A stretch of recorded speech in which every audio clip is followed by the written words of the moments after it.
नमस्कार दोस्तों, स्वागत है मेरे चैनल इंडियन रिएक्शन में। आज हम जिस वीडियो पर रिएक्शन देने जाने वाले हैं वो है पाकिस्तान का एक यूट्यूब चैनल जो है शकील चौधरी का वीडियो। उनमें उन्होंने वसीम अल्ताफ़ साहब से बात की है, जो कि पाकिस्तान के पूर्व जो अधिकारी हैं, उनको रिटायरमेंट हो गया, उनसे बात की है शकील चौधरी साहब ने। उन्होंने बात की है, बहुत सारे टॉपिक पर बात की है, इंडिया पाकिस्तान के, और जो पुराने 1947 में जो देश इंडिया आज़ाद हुआ उससे बात की है।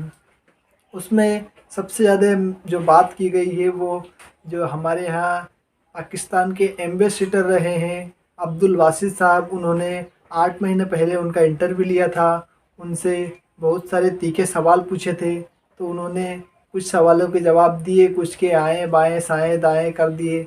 इसके बाद जो कह रहे हैं अब्दुल वासिद साहब, पाकिस्तान में एक वीडियो बनाया है उन्होंने 8 अप्रैल को। उन्होंने उसमें कहा है कि जो पाकिस्तान में यूट्यूब चैनल है जो इंडिया के कंटेंट पे काम करते हैं, उनको इंडिया वाले पैसे देते हैं उनको, तभी वो इंडिया की तारीफ़ करते हैं, इंडिया की बड़ाई करते हैं, इंडिया की अच्छी जानकारी देते हैं। जैसे शकील चौधरी का उन्होंने नाम नहीं लिया, पर उनकी की करी है, और कुछ यूट्यूब चैनल और हैं कि उन्होंने ये भी कहा कि उनको वीकली पेमेंट देते हैं इंडिया के जो सरकारी अधिकारी है या फिर इंडिया के जो लोग हैं, वो वीकली पेमेंट भी देते हैं।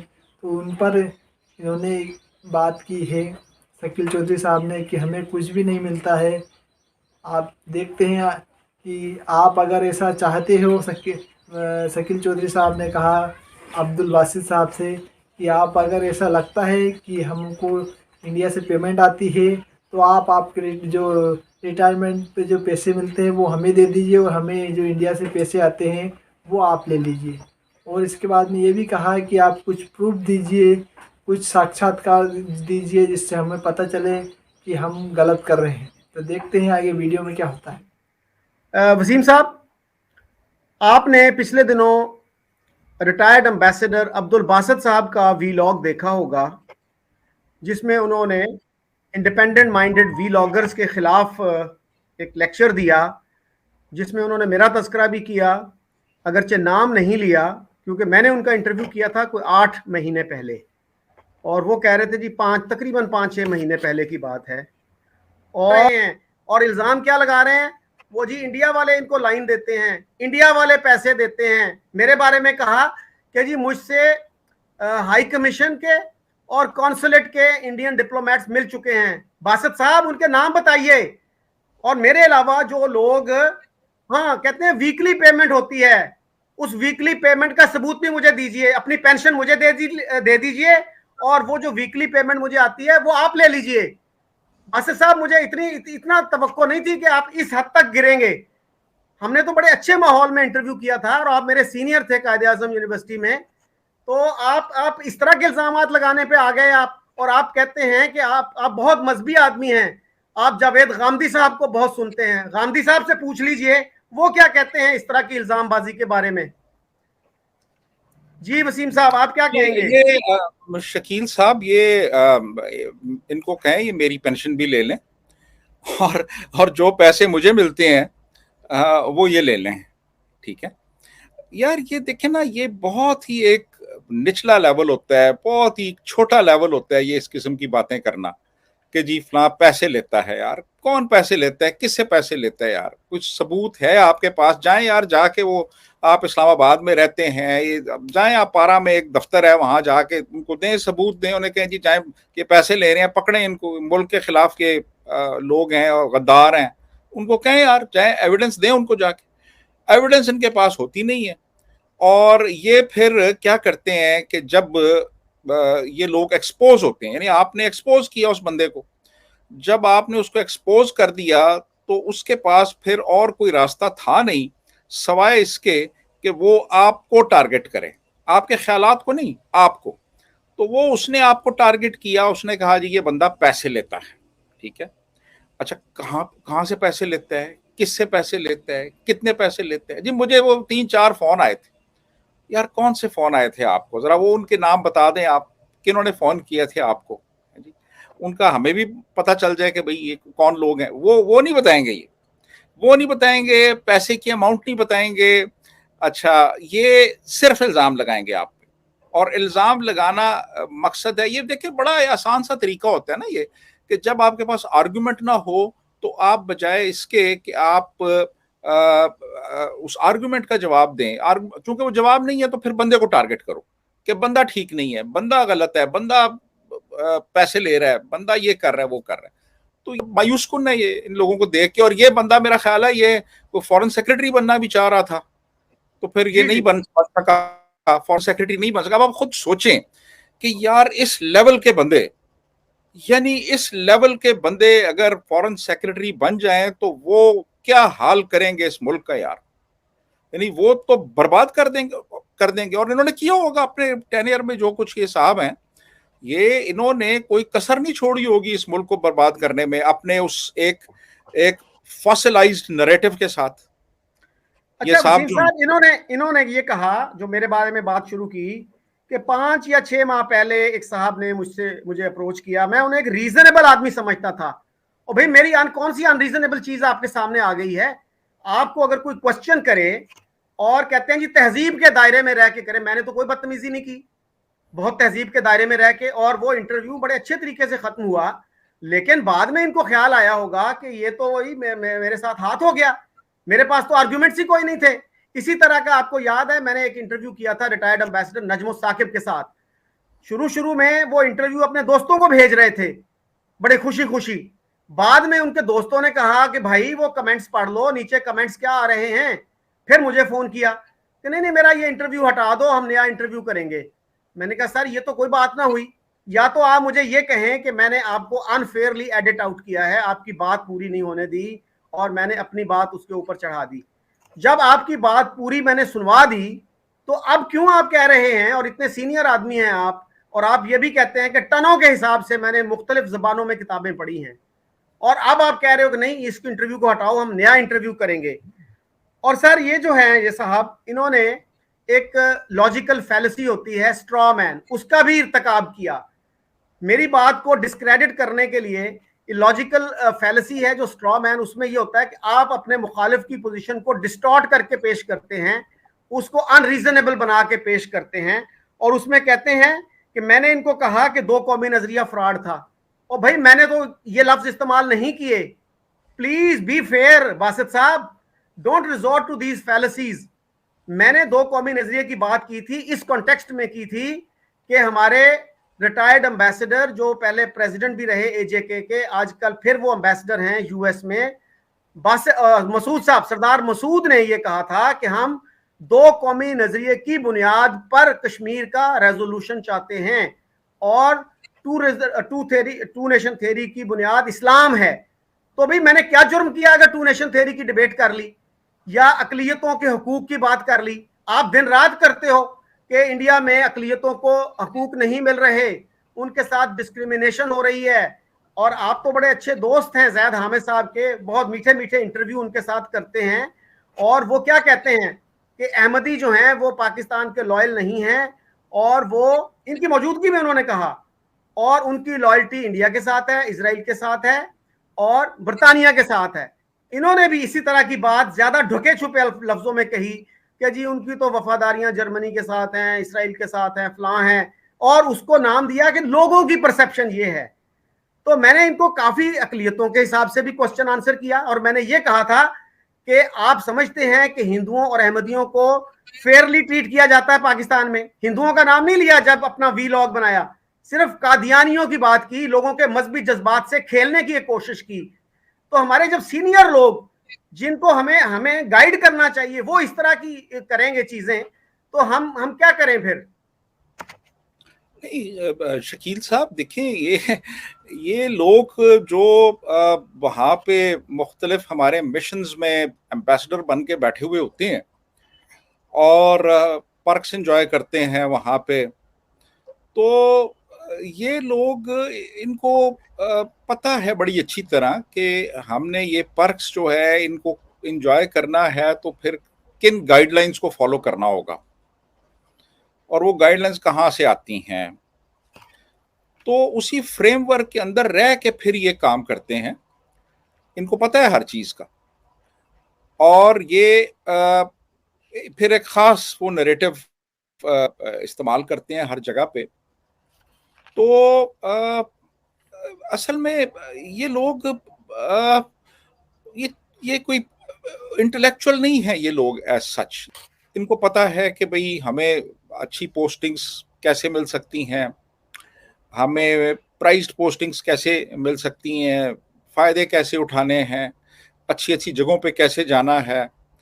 उन्हीं उन्हीं मिशंस के अंदर जो लोग बैठे हुए हैं वो इनकी जासूसी भी कर रहे होते हैं और वो रिपोर्टें भेजते हैं यहाँ पे, तो इन्होंने फिर अच्छी रिपोर्टें भी लेनी होती हैं। तो इनसे आप ये तवक्को करें कि ये कोई क्रिटिकल एक थिंकिंग के साथ कोई बात करें, ऐसा नहीं है। ये एक्सपेक्ट ही ना करें आप। ये तकरीबन सारे एक जैसे ही हैं। ख़ास तौर पे हमारी जो फॉरेन सर्विस है, इसमें आपको शायद ही कोई आपको ऐसा बंदा मिले जिसका अपना कोई इंडिपेंडेंट व्यू हो और जो उसको लेके साथ चलता हो। बाकी तकरीबन यही लॉट है सारी। आप देख लें, वो आपने पहले भी वो एक दो इंटरव्यूज किए हैं वो कुछ एम्बेसडर्स के, तो वो भी यही चीज़ थे, इसी किस्म की। यानी जब इंटरव्यू में ये एक्सपोज होते हैं तो फिर ये थ्रेट्स पे भी आ जाए। वो थ्रेट थी एक, वो जो आपको उन्होंने जिस तरह से वो बात की, उसमें फिर ये वो जो अहमदी कार्ड है वो भी इस्तेमाल करेंगे, ये उसमें फिर इस्लाम को भी ले आएंगे, ये हुब्बुल वतनी को भी ले आएंगे, और ये आपको डायरेक्टली एक्यूज करेंगे जी कि आप पैसे ले रहे हैं, आप किसी दुश्मन ताकतों के इशारों पे काम कर रहे हैं। तो ये तो एक वतीरा है इनका। ये इसमें मेरा ख्याल है हैरत की कोई बात नहीं है जी। वसीम साहब, इन्होंने इस तरह की बातें की कि जी वो तो इस्लामिक रिपब्लिक पे भी उनको एतराज था। मैंने इनसे ये कहा, मैंने कहा सर ये देखिए, आज पाकिस्तानी क्या एतराज करते हैं कि जी इंडिया हिंदू राष्ट्र बनने जा रहा है। मैंने कहा जी कि आप किस मुंह से, ऐसा बंदा जो टू नेशन थ्योरी पे यकीन रखता है, वो किस मुंह से हिंदू राष्ट्र, जो मुस्लिम नेशनलिज्म पे यकीन रखता है, वो what moral right he has to object to Hindu Rashtra and Hindutva. फिर कहते हैं नहीं नहीं वो अपने आइन में तरमीम कर दें तो हमें कोई इतराज नहीं। मैंने कहा जी आइन तो बहुत दूर की चीज है, आप मुझे ये बताइए कि हमारे यहाँ क्या है, नैरेटिव क्या है। इंडिया को क्रिटिसाइज किया जा रहा है ना इस वजह से कि वहां हिंदुत्व की बात हो रही है। अच्छा, ये भी इंटरेस्टिंगली इन्होंने कहा कि दो कौमी नजरिया तो सावरकर से शुरू हुआ। मैंने कहा सर, सावरकर को तो इंडियंस ने, हिंदुओं ने कभी अपना लीडर नहीं माना था, कांग्रेस को मानते थे अपना लीडर। वो तो वन नेशन थ्योरी पे यकीन रखते थे ना। और सावरकर से बहुत पहले सर सैयद ने दो कौमी नजरिया दे दिया था, हमारी सारी किताबें यही बताती हैं। फिर कोई जवाब नहीं था उनके पास। फिर वो ये भी कहते रहे आपकी बात दुरुस्त है, आप बिल्कुल सही कह रहे हैं। अब जो है 8 महीने बाद उनको ख्याल आया कि मैंने तो किसी से पैसे लेके उनका इंटरव्यू किया था। और हाँ, ये भी कहा कि जी मैंने जब देखा माशाल्लाह उनको लाखों व्यूज मिल चुके थे। और भाई जब आपने ये वीडियो बनाया 49K पे था मेरे व्यूज उस आपके इंटरव्यू के। अब शायद वो 50 पे पहुंच गए हों, शायद अब 50 से जरा ऊपर हो जाएं। तो लाखों व्यूज। सर थोड़े सी तो फैक्ट चेकिंग कर लिया करें खुदारा कि मैं क्या बात कर रहा हूं। ये भी आपको नहीं याद था कि 5 महीने पहले हुआ था कि 6 महीने पहले हुआ था। जब आप कोई करें इस तरह का काम, थोड़ी सी फैक्ट चेकिंग वो कर लिया करें और ये देख लेते आप कि उसको व्यूज कितने मिले हैं। आप लाखों व्यूज कह रहे हैं और ये भी कह रहे हैं कि इंडियन गवर्नमेंट के जो अहलकार हैं वो यकीन दिलाते हैं कि आपको लाखों व्यूज भी मिलेंगे। और मेरे कहाँ हैं भाई वो लाखों व्यूज। और सर ये जो बात करते हैं ना तामीरी तनकीद, कंस्ट्रक्टिव क्रिटिसिज्म, मैं इनसे पूछता हूं नोम चॉम्स्की कितनी कंस्ट्रक्टिव क्रिटिसिज्म करता है अमेरिका पे, अरुंधति रॉय कितनी कंस्ट्रक्टिव क्रिटिसिज्म करती है इंडिया पे। उनको तो आप बहुत एडमायर करते हैं, बहुत अप्रिशिएट करते हैं। एक ही पैमाना क्यों नहीं रखते आप? फिर ये डबल स्टैंडर्ड नहीं है तो क्या है? और सर सबसे बड़ा क्रिटिसिज्म मैं समझता हूं जो हम में से किसी ने नहीं किया, वो था एयर मार्शल असगर खान जैसे एक रिस्पेक्टेड मिलिट्री ऑफिसर का क्रिटिसिज्म, जिन्होंने एक से ज्यादा मर्तबा ये कहा कि जितनी भी जंगें हुई पाकिस्तान की तरफ से उनका आगाज हुआ।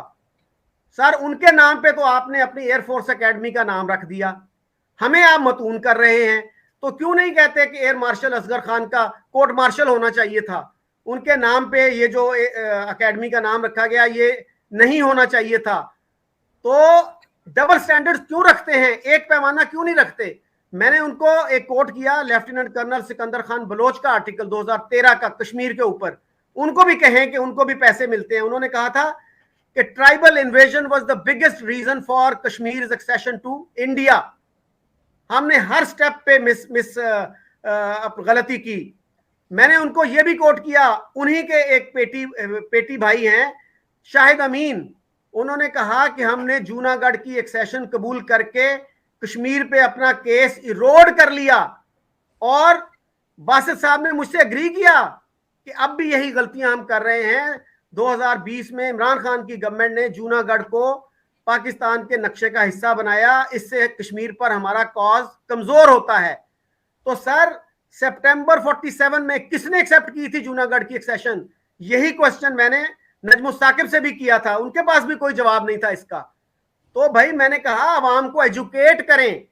और अब क्या कहते हैं, ये वो कौमें जो असूलों पे खड़ी नहीं होती वो आगे तक नहीं जाती। और हम कौन से असूलों पे खड़े हैं बासित साहब? कितना आगे गए हैं हम असूलों पे खड़े होकर। और वो ये भी कहते हैं ये जो 70 साल हैं ये कोई कौमों की जिंदगी में अहमियत नहीं रखते। तो हमने 150 साल तक अपनी आजादी की जंग लड़ी। कौन सी जंग थी जी 150 साल तक जो लड़ी? सर सैयद अहमद खान जो हमारे हीरो हैं वो कौन सी जंग लड़ रहे थे अंग्रेजों के खिलाफ? तो इस तरह की जो लफाजी है इससे भरपूर है उनका। और हाँ, मौदूदी साहब के बारे में भी उन्होंने कहा, क्योंकि ये जब थे कायदे आजम यूनिवर्सिटी में इस्लामी जमीयत तलबा के साथ थे, और कहने लगे कि मैंने मौदूदी साहब को बहुत पढ़ा था और यहाँ आने से पहले भी पढ़ा था। और जब मौदूदी साहब का रोल मैंने डिस्कस किया 47 की मूवमेंट में, तहरीक पाकिस्तान में, तो कहने लगे कि कायदे आजम ने एक कमेटी बनाई थी लाहौर रेजोल्यूशन जो 40 वाला है, 1940 वाला, उसके बाद उस कमेटी में मौदूदी साहब भी उसके रुकन थे। मैंने कहा सर प्लीज ये जाने दें, आप मौदूदी साहब की जो किताब है मुसलमान और मौजूदा सियासी कशमकश वो पढ़ लें। मौदूदी साहब से ज्यादा इस्लामिक व्यू पॉइंट से शायद ही किसी ने क्रिटिसिज्म किया हो तहरीक पाकिस्तान पे, जिन्ना साहब पे। उन्होंने तो यहां तक कहा था कि मुस्लिम लीग के अदना कारकुन से लेकर कायदे आजम तक एक भी ऐसा नहीं है जो इस्लामी नुक्ता नजर से चीजों को देखता हो। और ये उन्होंने 47 के बाद, पाकिस्तान बनने के बाद कहा कि हम हमेशा ये कहते रहे हैं कि हमारी कौम ने अपने लीडरों के इंतखाब में हमेशा गलती की, ये सोच समझकर लीडर्स का इंतखाब नहीं करते। और आज इस लीडरशिप का ये फॉल्ट है कि वाघा से लेके दिल्ली तक का इलाका इस्लाम के नाम से खाली हो गया है। और बासित साहब के पास कोई जवाब नहीं था, आए बाएं शाएं कर रहे थे वो। और अब कहते हैं जी कि एक साजिश के तहत मेरा इंटरव्यू हुआ। कौन सी साजिश थी बासित साहब जी? साजिश यही थी ना कि आपने उनको लाजवाब कर दिया, उनके पास कोई जवाब नहीं था, वो किसी चीज को रैशनलाइज नहीं कर सके। तो अब यही साजिश थी जो की गई और एक्सपोज हो गए वो। ये साजिश थी, उनको एक्सपोज करने की साजिश थी, जिसमें आप कामयाब हो गए, साजिश कामयाब हो गई। और अब वो इस तरह के वो वीलॉग करते फिर रहे हैं जी कि जी देखें जी, मुझे तो 3-4 लोगों के फ़ोन आए, उन्होंने कहा जी ये बंदा ठीक नहीं है और ये कोई पैसे लेते हैं, और पैसे भी वीकली बेसिस पे मिलते हैं। अमेरिकन सिस्टम को मेरे ख्याल फॉलो किया जा रहा है, वो शायद वो जो वीकली बेसिस पे मिलते हैं पैसे। तो मुझे भी बता दें बासित साहब के पैसे कौन देता है और कितने मिलते हैं? वसीम साहब, बात ये है कि पाकिस्तान का नैरेटिव अगर इतना मजबूत है तो 10, 15, 20 इंडियन वीलॉगर्स क्यों नहीं पाकिस्तान के नैरेटिव को प्रमोट कर रहे? आपके पास पैसों की कमी है, आप भी तो 10-15 लोगों को दे सकते हैं ना। और कोई करोड़ों डॉलर नहीं देने होते, जितने हमें वो देते हैं उससे ज्यादा तो आप थोड़े से दे ही सकते हैं ना। आपके तो फंड्स भी अनऑडिटेड होते हैं, तो करें ये काम। और हमारे यहाँ तो बड़े लोग फख्र से कहते हैं, एक बंदे का मैं बयान पढ़ रहा था कि नवाज शरीफ जो है वो मोदी की जबान बोल रहा है। ओ भाई, ये बयान देने से पहले सोच लिया करो कि आप कह क्या रहे हो। यानी पाकिस्तान का ऐसा लीडर जो 3 दफा वजीर आजम बना, आज भी वो पाकिस्तान के जो 2-3 अहम लीडर हैं उनमें से है, वो मोदी की जबान बोल रहा है। इसका मतलब है मोदी की जबान में बहुत असर है, आपकी बहुत जबान में असर नहीं है। What are you saying? This is self indictment. खुदारा सोच लिया करें कि आप बात क्या कर रहे हैं। पिछले दिनों किसी ने कहा बिलावल साहब ये इंडिया की जबान बोल रहे हैं। ओ भाई, think before you speak, this is self indictment, आप अपने ऊपर फर्दे जुर्म लगा रहे हैं। और दूसरी बात इन्होंने ये की कि हम लैंड रिफॉर्म्स नहीं कर सके। इंडिया की जो है ना, इंडिया से हमारे ताल्लुकात का, हमारी आज के जो इकोनॉमिक कंडीशन है ना, हमारी बदहाली है, इससे इंडिया का कोई ताल्लुक नहीं है। तो ये तो हमारे अपने वो हैं कि हम लैंड रिफॉर्म्स नहीं कर सकते। बासित साहब, मौलाना मौदूदी जिनको आप बहुत एडमायर करते हैं, उन्होंने तो किताब लिखी थी मसला मलकियत ज़मीन, और ये साबित किया था कि इस्लाम के नुक्ता नज़र से लैंड रिफॉर्म्स जो हैं उनकी कोई जरूरत नहीं, और आप अनलिमिटेड लैंड होल्डिंग रख सकते हैं। एक तरफ आप मौलाना मौदूदी को भी एडमायर करते हैं और दूसरी तरफ आप जिन्ना साहब को भी एडमायर करते हैं। इससे अंदाजा होता है कि आपने कोई चीजें ऐसी नहीं पढ़ी जो आपके प्री कंसीव नोशंस को कंट्राडिक्ट करती हों। खुदारा वो मौलाना मौदूदी की जो किताब है ना, मुसलमान और मौजूदा सियासी कशमकश, वो पढ़ लीजिए, उसके बाद फिर बात कीजिएगा। और फिर जो अकलियतों के हकूक हैं उस पर भी आप जो है यू डोंट हैव क्लैरिटी। एक तरफ आप कहते हैं जी वो भी उतने ही पाकिस्तानी हैं जितने मैं हूं, और फिर उसको भी जस्टिफाई करते हैं कि हमारे आइन में सही लिखा है कि सदर और वजीर आजम जो हैं उनके लिए मुसलमान होना जरूरी है। तो मैंने उनसे बार बार ये पूछा कि then what kind of equality is this? Equality is equality, ये नहीं होता इस ओहदे में इक्वालिटी है इसमें नहीं है इक्वालिटी। जब आपने ये कह दिया कि रियासत के जो आला तरीन ओहदे हैं उस पे आप गैर मुस्लिम नहीं आ सकता, और उनको मैंने यहां तक भी कोट किया, हमारे एक मदरसा है बिनौरी टाउन, उन्होंने कहा कि इस्लामिक स्टेट में तो एक मुंशी भी नहीं रखा जा सकता जो गैर मुस्लिम हो, उसको भी उन्होंने कंडेम नहीं किया। और अहमदियों की तो मैंने बात कर दी, बाकी भी जो है ना वो कहते हैं जी हम तो ओपनली कहते हैं हम इस्लामिक स्टेट हैं। तो मैंने फिर उनसे कहा, मैंने कहा सर एक दफा आप ये डिक्लेयर कर दें कि हम इस्लामिक स्टेट हैं, तो does that give you the licence to discriminate against your minorities? एक माइनॉरिटी यहां पे रह रही है सदियों से, आप एक नया मुल्क बनाते हैं and all of a sudden you tell them कि भाई आज से आप सेकंड क्लास सिटीजन हो, आप रियासत के आला तरीन ओहदों के ख्वाहिशमंद नहीं हो सकते। ये तो वो डिस्क्रिमिनेशन है जो आपने आइन में लिख दी, जो अनरिटन डिस्क्रिमिनेशन है, जो कॉन्स्टिट्यूशन में नहीं लिखी हुई, वो तो बहुत ज्यादा है। क्या हमारा कोई चीफ मिनिस्टर जो है वो आइन में नहीं लिखा, लेकिन क्या कोई नॉन मुस्लिम चीफ मिनिस्टर बन सकता है? हमारा एक मुसलमान जो है वो लंदन का मेयर बन सकता है, मोहम्मद सादिक, लेकिन कोई क्रिश्चियन, कोई हिंदू कराची का मेयर नहीं बन सकता, लाहौर का मेयर नहीं बन सकता। भाई वहां पे हिंदुओं की क्या मुसलमानों की अक्सरियत है लंदन में? यहाँ पे तो वो वहां पे जहां अच्छी खासी आबादी है हिंदुओं की, सिंध में, वहां का कोई मेयर और नाजिम वो नॉन मुस्लिम नहीं हो सकता। भाई ये मानते क्यों नहीं है आपके हमारे डबल स्टैंडर्ड्स हैं? Be honest, be open about it. जी जी बिल्कुल बिल्कुल।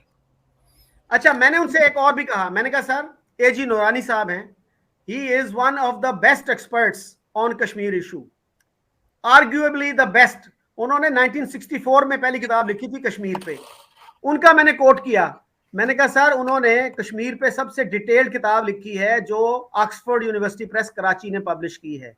वो ये कहते हैं कि माउंट बैटन ने जिन्ना साहब को ऑफर की थी कि हम तीनों स्टेट्स में प्लेबिसिट करवा देते हैं, हैदराबाद, दक्कन, जूनागढ़ और कश्मीर। जिन्ना साहब ने इनकार कर दिया।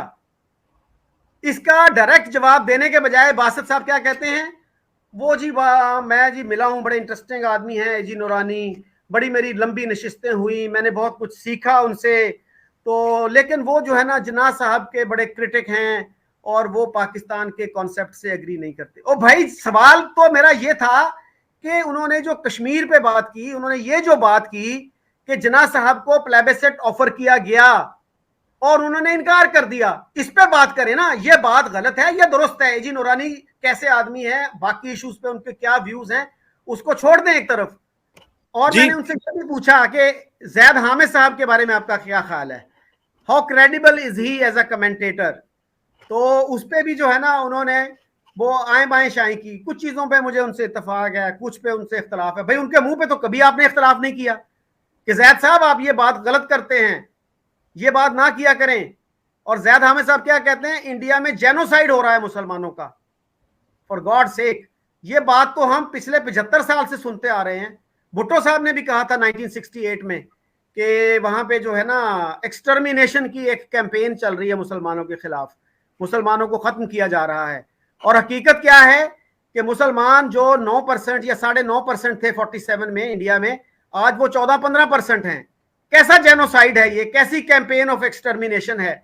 ओ भाई, अपना रिकॉर्ड भी तो देख लो, यहाँ पे कितने नॉन मुस्लिम्स थे 1947 में, आज कितने हैं। बांग्लादेश जो पाकिस्तान का हिस्सा था, वहां कितने थे और आज कितने हैं। आज भी तो वो मुस्लिम कंट्री ही है ना। ये जो है, यानी दूसरे की आंख का आपको जो है ना तिनका नजर आता है, अपनी आंख का शतीर नजर नहीं आता। अगर कोई पॉइंट आउट करे तो फिर कहते हैं ये दुश्मन से पैसे लेके बात कर रहा है। ओ भाई, आपको इस्लाह कर रहे हैं, आपकी कोशिश कर रहे हैं कि अपना नैरेटिव ठीक कर लो। इस नैरेटिव ने हमें रूइन कर दिया है, हमें तबाह कर दिया है। We don't want more of the same, please revise it. इसका तनकीदी जायजा लें, इसको जो है ना कोई गॉस्पेल ट्रूथ ना समझें। जी वसीम साहब। जी, मैं बिल्कुल 100% आपसे एग्री करता हूं कि बजाय इसके कि एक सेल्फ इंट्रोस्पेक्शन की जाए, देखा जाए यार 75 साल में हम जो कुछ करते रहे हैं, उस पॉलिसी ने हमें कहाँ पे आज पहुंचा दिया है कि $1 अरब के लिए हम IMF के आगे जाके नाक रगड़ रहे हैं और इसके बावजूद भी पैसे नहीं मिल रहे। और मुल्क इस वक्त एक इंतहाई शदीद सियासी, आइनी और माशी बहरान का शिकार है इस वक्त। यानी मुल्क का जो मुस्तकबिल है उसके ऊपर तो एक क्वेश्चन मार्क आ चुका है ऑलरेडी। आप देख लें जो इस वक्त सूरत हाल है, इस वक्त मुल्क की हर बंदा गैर यकीनी कैफियत का शिकार है। और ये सारा कुछ जो है ये हमारी 75 साला पॉलिसियों का शाखसाना है। और ये पॉलिसियां ऐसे ही लोग बनाते रहे हैं जिनकी आप बात कर रहे थे, यही लोग थे वो। और अभी भी ये नहीं समझ रहे, अभी भी ये लोग अपने आप को दुरुस्त नहीं कर रहे। आज भी वही नैरेटिव लेके चल रहे हैं जो कि इनका 75 साल पहले था।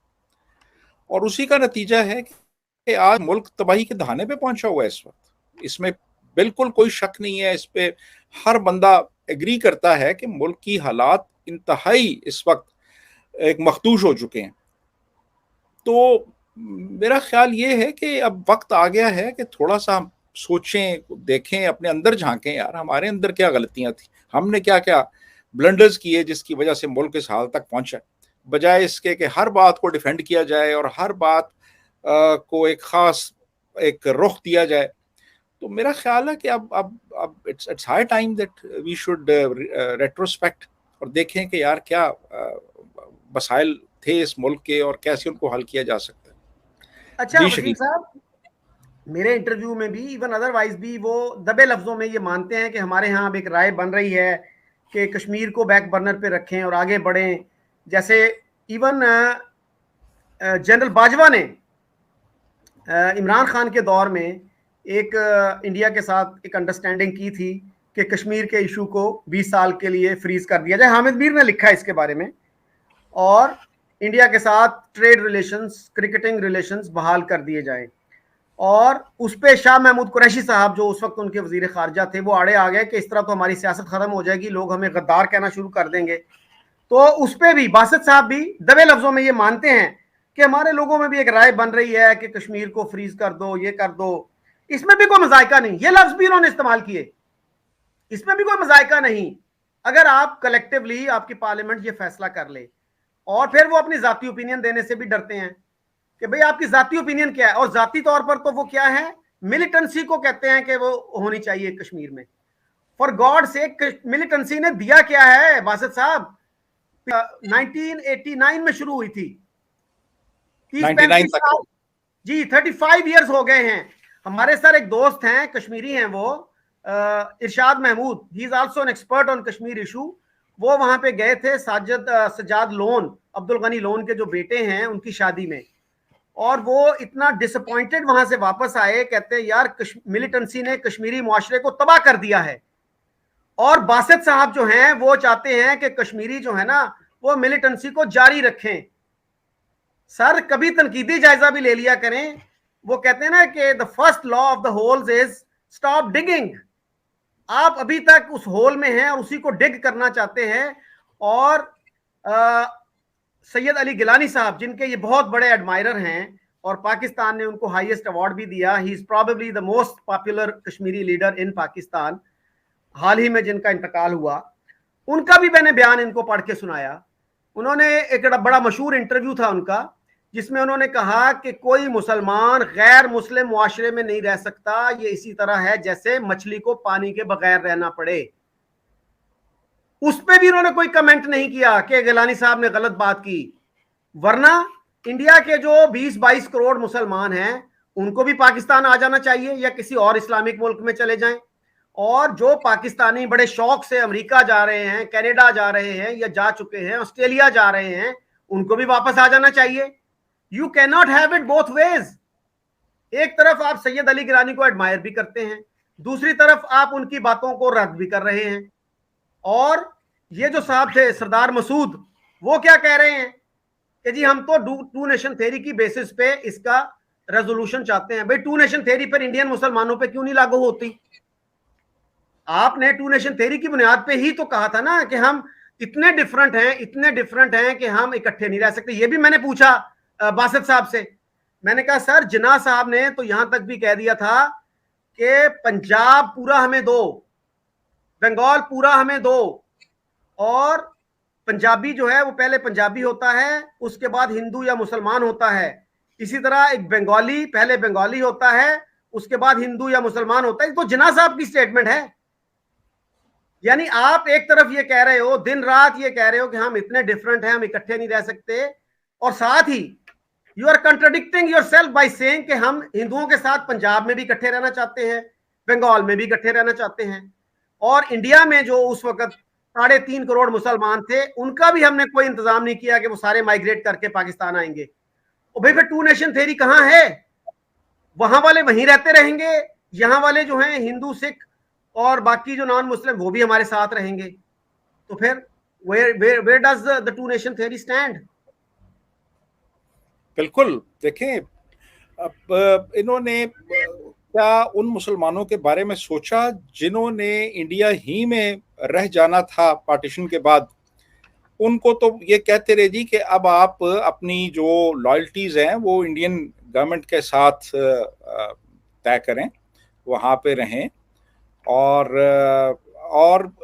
ये लोग यहाँ पे बिल्कुल वेलकम नहीं है पाकिस्तान में। जो इंडियन मुस्लिम्स हैं, कोई इंडियन मुसलमान जहाँ पे आ जाए, यहाँ पे पाकिस्तान में आ जाए, तो उसके पीछे ये इंटेलिजेंस एजेंसीज लग जाती हैं, उसकी मॉनिटरिंग शुरू हो जाती है। ये भारतीय शहरी आ गया, यानी भारतीय मुसलमान उस वक्त तक है जब तक कि वो ये इधर वागा क्रॉस करके एंटर नहीं होता। वो भारतीय मुसलमान है, उसके बड़े हकूक हैं और उसके हकूक को पामाल किया जा रहा है, ठीक है।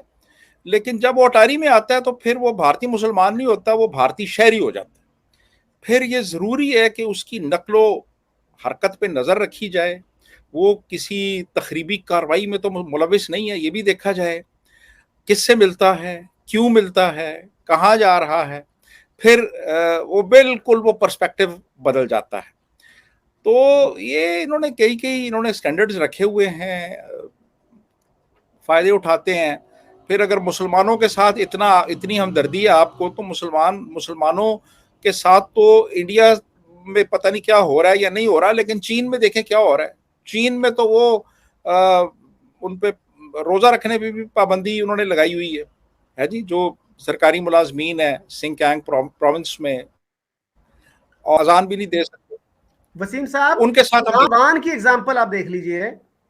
2003 से लेके 2011 तक वहां तकरीबन 3 लाख मुसलमान कत्ल हुए दारफोर के रीजन में, और पूरी दुनिया चीखती रही है, यूएन वाले जेनोसाइड उसको कहते हैं, लेकिन पाकिस्तान में किसी को नहीं पता इसका। तो ये तो हमारा एक सेलेक्टिव कंसर्न है ना, कि अगर कोई मुसलमान जो है वो इंडिया में मारा जाए तो वो बड़ा इशू है। वो अगर पाकिस्तान में मारा जाए, पाकिस्तान में कितने शिया डॉक्टर्स को टारगेट किया गया, इंडिया में कितने शिया डॉक्टर्स को टारगेट किया गया? तो भाई अपनी क्या कहते हैं ना, अपनी चारपाई के नीचे भी तो कभी कोई तलाश कर लो ना, वो क्या पंजाबी में कहते हैं, अपनी मंजी थल्ले भी तो डांग फेरो ना। अब कोई अगर यमन के हवाले आपको, से, जी यमन के हवाले से देख ले, यमन में इतने मुसलमानों का कत्लेआम जी, अभी भी हो रहा है, बच्चे भूख और से मर सर रहे हैं वहां पे खामोश। बासित साहब ने एक और चीज भी पॉइंट आउट की, वो जो साबित करते हैं ना कि इंडिया में मुसलमानों के साथ बहुत जुल्म हो रहा है। कहने लगे कि शबाना आजमी ने इंटरव्यू में कहा था कि मुझे घर नहीं मिल रहा बंबई में।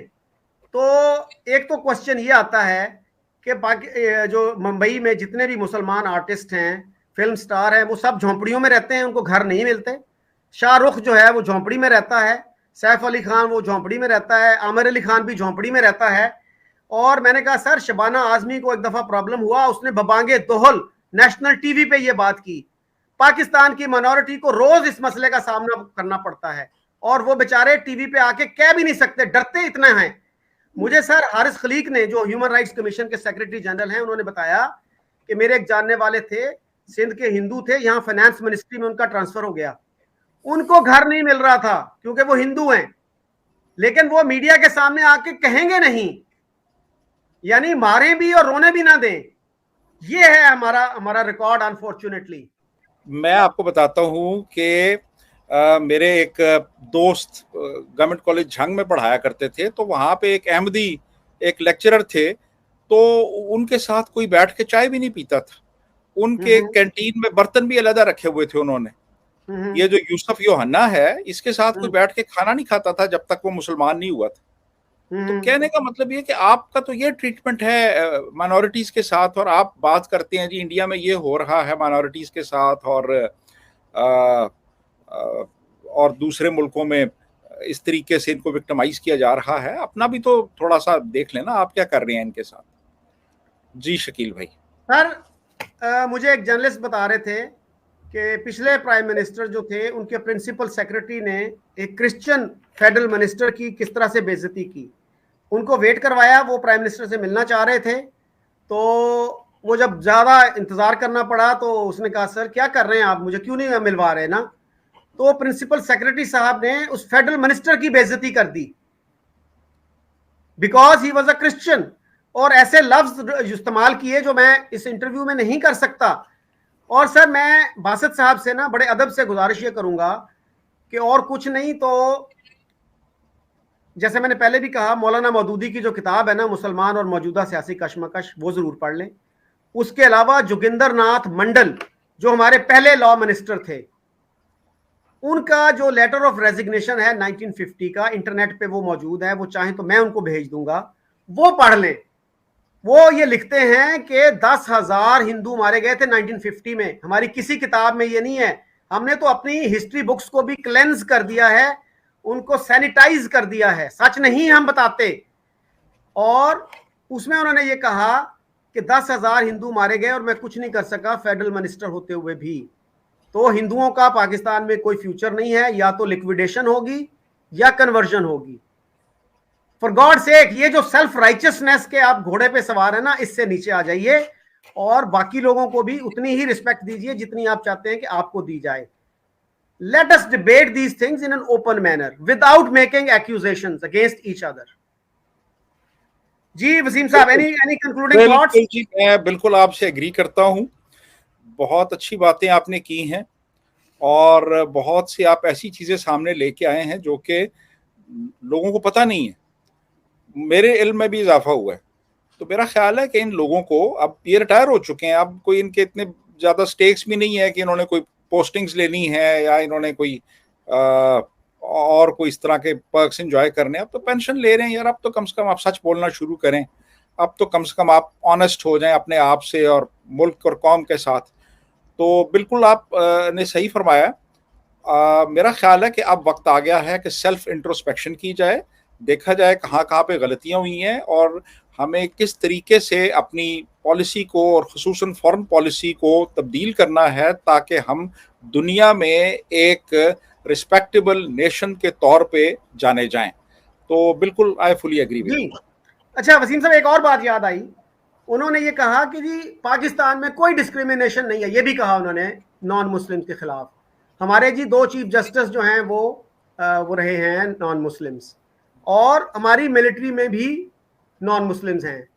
एक तो मैंने उनसे ये गुजारिश की, सर वो मिलिट्री जिसका मोटो जहाद फी सबिलिल्लाह है, उसमें नॉन मुस्लिम्स कैसे सर्व करते हैं? ये कॉन्ट्राडिक्शन नहीं है?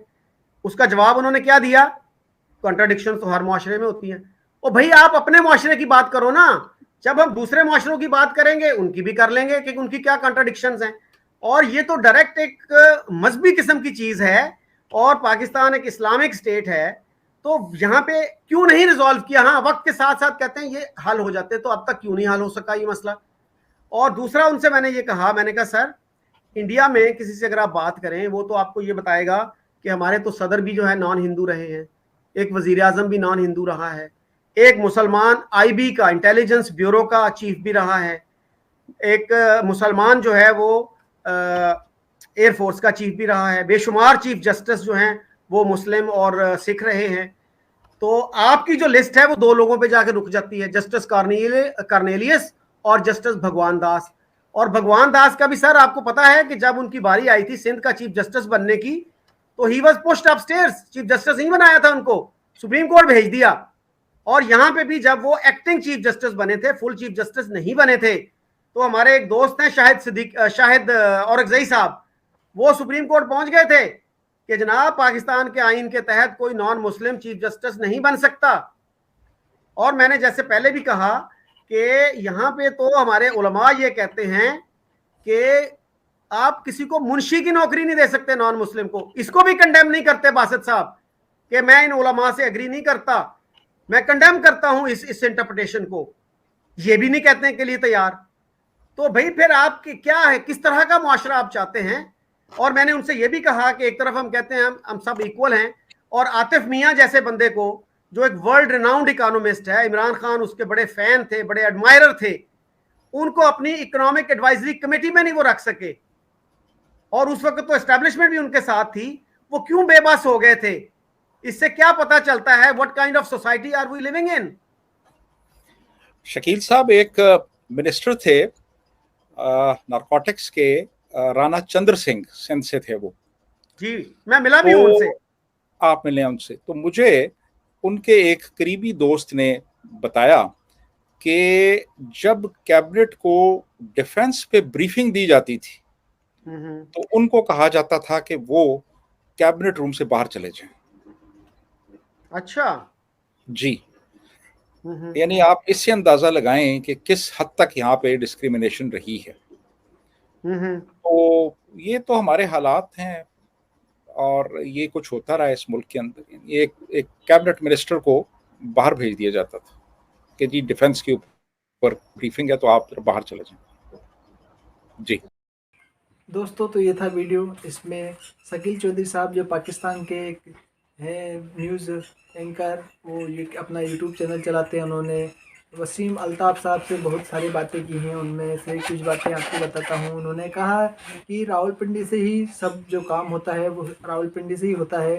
जो भी जानकारी दी जाती है, जो भी आते हैं समाचार या न्यूज़ में जो भी जानकारी आती है, वो रावलपिंडी के सहमति के अनुसार ही आती है। इसके अलावा कुछ भी जानकारी इसके अलावा नहीं आती। जो हमारे जो वासिद साहब है, अब्दुल वासिद साहब, जो हमारी इंडिया में पाकिस्तान के एम्बेसडर रहे हैं और बहुत समय तक रहे हैं, तो उन्होंने बहुत सारी जानकारी दी। उन्होंने शकील चौधरी पर एक इल्ज़ाम भी लगाया है बिना नाम लिए हुए कि आपको इंडिया से पेमेंट आती है, आप इंडिया के बारे में अच्छी वीडियो बनाते हो तो आपको वीकली पेमेंट आती है, इंडियन सरकार आपको पैसे देती है। और बहुत सारे यूट्यूब चैनल भी है जो पाकिस्तान में इंडिया का अच्छा कंटेंट बनाते हैं, उनको भी वीकली पेमेंट आती है। तो अब्दुल बासित साहब से शकील चौधरी साहब ने कहा कि आप हमारे जो वीकली पेमेंट आती है या ये इंडियन सरकार हमें पैसे देती है वो आप रख लीजिए, या फिर आप हमें प्रूफ दे दीजिए। और अगर आप ऐसा करना चाहते हो तो आपका जो रिटायरमेंट में जो पैसे मिलते हैं वो हमें दे दीजिए, और जो इंडिया से पेमेंट आती है वो आप रख लीजिए। इसके अलावा अब्दुल बासित साहब की ये भी जानकारी आई है कि वो फॉरेन सेक्रेटरी बनना चाहते थे पर उनको बनाया नहीं गया। इसी वजह से वो अब रिटायरमेंट ले लिया है उन्होंने। और शकील चौधरी साहब ने बहुत सारी बातें की। उन्होंने कहा कि आप पाकिस्तान की बात करते, इंडिया की बात करते हो कि वो हिंदू राष्ट्र बनना चाहता है। तो उसमें गलती क्या है, आपने तो 1947 में ही आपको इस्लामिक राष्ट्र बना लिया है। तो अगर आप हिंदू राष्ट्र इंडिया बनाना चाहता है तो उसमें आपको बोलने की क्या ज़रूरत है, और वो भी जिसने मुस्लिम राष्ट्र बना लिया है उसको बोलने का क्या हक है।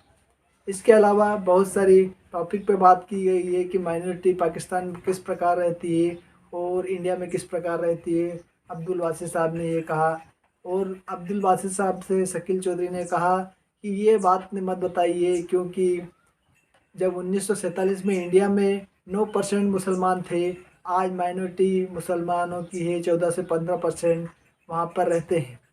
तो अगर जेनोसाइड वहाँ हो रहा है तो इतनी तादाद बढ़ क्यों रही है मुसलमानों की इंडिया में। और ये बात इंडिया की बात छोड़ो, आप पाकिस्तान में देख लीजिए, पाकिस्तान में अहमदियों के साथ कैसा बर्ताव किया जाता है, पाकिस्तान में माइनॉरिटी के साथ क्या बर्ताव किया जाता है। क्या पाकिस्तान में माइनॉरिटी या फिर कोई व्यक्ति माइनॉरिटी का सीएम नहीं बन सकता, मेयर नहीं बन सकता। हाँ, पाकिस्तान का व्यक्ति जाके लंदन में सीईओ बन सकता है, चीफ मिनिस्टर बन सकता है, मेयर बन सकता है, सब कुछ बन सकता है, पर इंडिया में नहीं बन सकता, पाकिस्तान में नहीं बन सकता है। माइनॉरिटी हमेशा माइनॉरिटी होती है, वो चाहे पाकिस्तान में हो या लंदन में हो या इंडिया में हो। इंडिया में भी उन्होंने बात कही कि इंडिया में उनके राष्ट्रपति, पूर्व राष्ट्रपति मुस्लिम कम्युनिटी से रह चुके हैं, उपराष्ट्रपति रह चुके हैं, प्रधानमंत्री रह चुके हैं। इसके अलावा क्रिकेट में उनके जो टीम के कैप्टन रह चुके हैं, और इसके अलावा एयर फोर्स के चीफ भी रह चुके हैं, इंडियन आर्मी के रह चुके हैं। वहाँ पर बहुत अच्छी पोस्टों पर मुसलमान रह चुके हैं। क्या आप बता सकते हैं कि पाकिस्तान में कोई भी माइनॉरिटी का व्यक्ति चीफ मिनिस्टर या मेयर बन सकता है किसी भी, जैसे सिंध में हिंदुओं की तादाद बहुत है, वहाँ पर क्या कोई सीएम बन सकता है, कोई मेयर बन सकता है? नहीं बन सकता है। इसलिए अब्दुल बासित साहब, आप कुछ भी ये मत बोलिए कि माइनॉरिटी सिर्फ इंडिया से या इंडिया या जो भी सेकुलर कंट्री है वहीं पर बन सकती, पाकिस्तान में नहीं बन सकती।